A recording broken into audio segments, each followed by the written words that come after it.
one of the biggest names in the field, teeing it up at the U.S. Women's Open, already a major champion, now looking for your first U.S. Women's Open title. Danielle, thank you so much for joining us up here on the desk. I know this is the first time you've ever been to Pebble Beach. Give us your first impressions.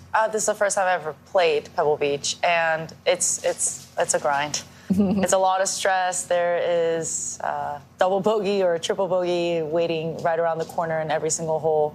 I play the golf course in my head, during when I would go back home after the rounds, and every single shot has to be hit with focus and precision. So I think it's a great testament to golf. It's always getting to know a golf course for a major championship, getting to know the rough, whether there's inconsistencies in the rough or the bunkers, whether there's inconsistencies in the firmness of the bunkers. Have you noticed anything like that out here, and have you come up with any strategies to combat that if you've noticed it?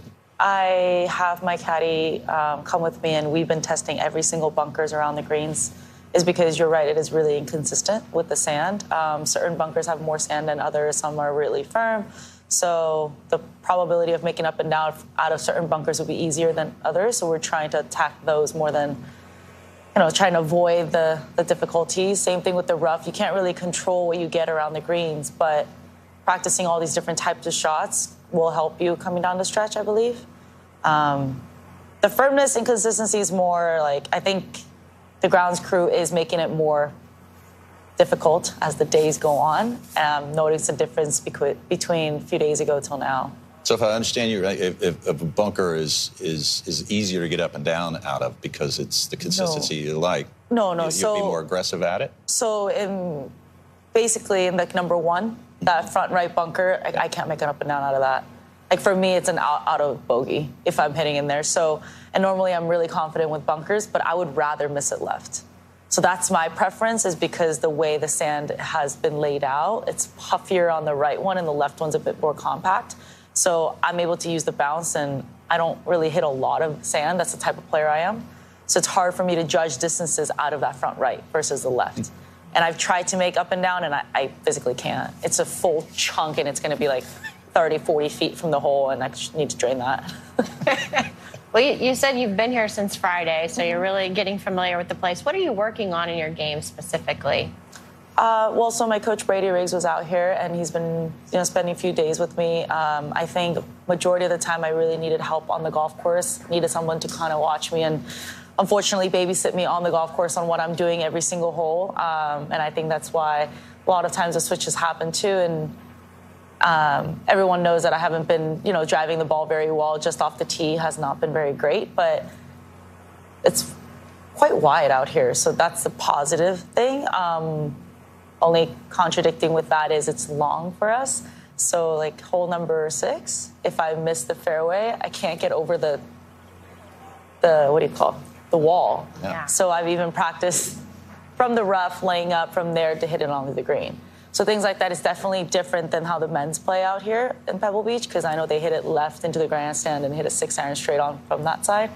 So it's been interesting, but definitely been working on a lot of good tee shots, adjusting to how I kind of want to play instead of being stuck to driver and 3-wood all the time. So I got to tee off with a 4-iron one day, which I was happy about.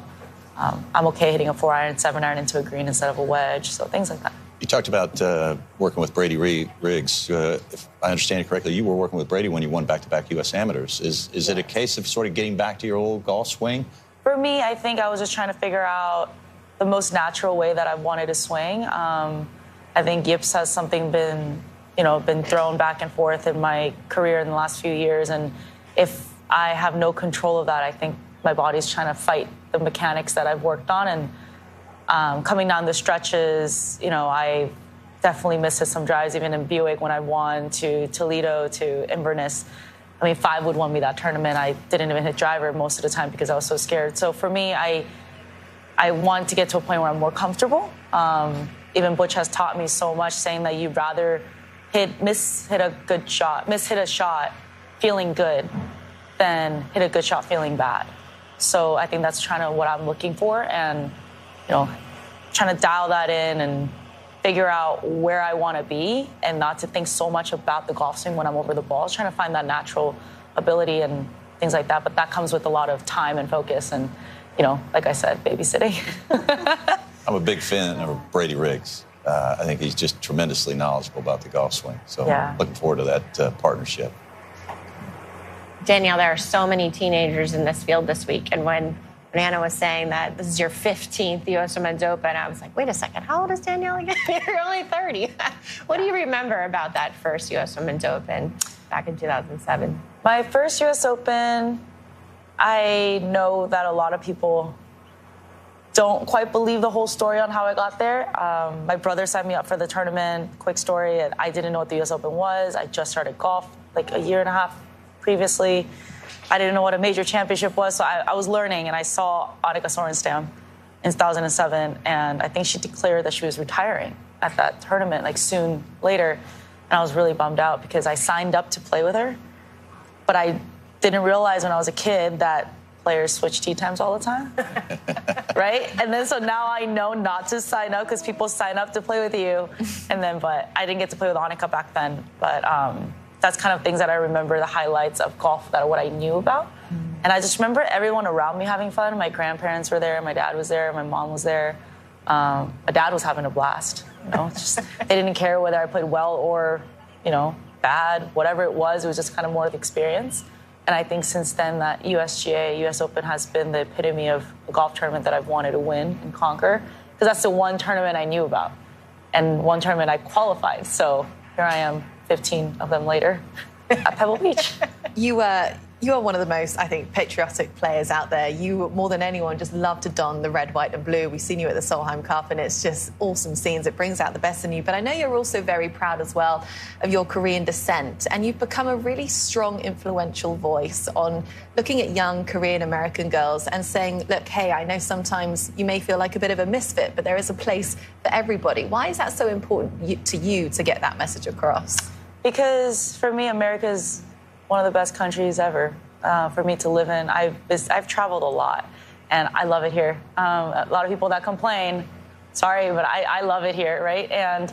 But with loving that, it's United States is formed by all just different types of cultures and heritages, and I don't want people to feel, or any young girls or boys to feel that they don't fit in, because we all fit in here. And when you feel something that's not quite true, you tend to project in a negative way. So how I always try and project myself is that I'm happy with who I am. I'm Asian American, I'm Korean American, whatever you want to label me, but I'm American. I wear red, white, and blue. I've represented the United States in the Olympics, the Solheim Cup, the International Crown, and yet I speak Korean and I have so much fun in Korea.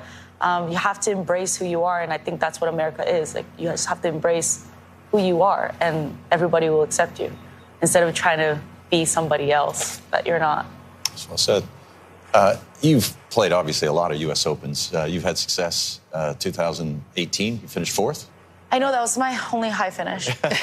Well, we're highlighting the highlights here. But do you make any changes to your game when you go to a U.S. Open? Do you put in a different wedge or is it a different mindset?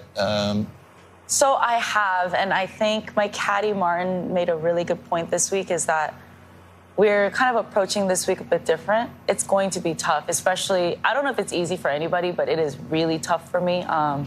I'm not hitting it that far, but I can really rely on my short game, and that's kind of been how I played golf this last year. And with that, banking on my short game, it's more, I think USGA kind of tests your mentality. It's the patience, and I know that I've heard that from Butch for years, right? But it's actually ignoring the variables and ignoring what other people are doing, ignoring what the golf course is doing to you, ignoring how you're hitting it, because I honestly think they're testing my mental game.